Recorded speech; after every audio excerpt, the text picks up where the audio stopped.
iyadoo muddooyinkii ugu dambeeyay dalka ka jirtay arrin aad u naxdin badan oo ku saabsan in Hargeysa iyo magaalooyinka dalka ay ka jiraan dadka ganacsada xubnaha bini'aadamka ayaa waxa maanta gudaha magaalada Hargeysa lagu qabtay dad sita qaybo kamid ah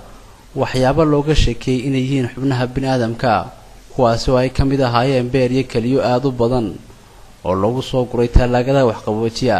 taasi oo la qabtay xilli laga dejinayay gaari ay saarnaayeen laguna wareejinayay waxa loo yaqaan kaariyoon ama gaari gacanka dhacdadan argagaxale oo maanta duurkii Hargeysa ka dhacday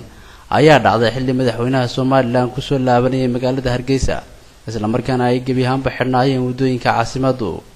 iyadoo goobta lagu qabtay ahayd wadada cusub ee loo sameeyay ciidanka dabdamiska inta u dhaxaysa xarunta ciidankaasi ilaa hudheelka loo yaqaan Cali Jirde ay leedahay marwada madaxweynaha arrintan la yaabka ku noqotay caasimada Hargeysa ayaa waxa qabtay bulshada kadib markii kaariyoonii lagu saday ay ka dhacday mid ka mid ah talaagadihii intaasi kadibna ay daateen wixii ku jiray oo ahaa kaliyo iyo beer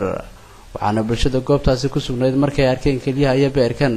ay muran ka dhalisay dadkii goobta joogay waxa uu yahay kaliyaha iyo beerkan ayaa waxa sitay sida ay sheegeen dadkii goobjoog ahaa nin dhalashaan ka soo jeeda koonfurta dalka Soomaaliya iyadoo ugu dambeyn ay ku wareejiyeen ciidanka booliiska oo arrintan baadhis ku wada kadib markii aan wax ka weydiinay inay faahfaahiyaan oo ay ka gaabsadeen iyagoo sheegay inay baadhis ku wadaan ilaa iyo haatan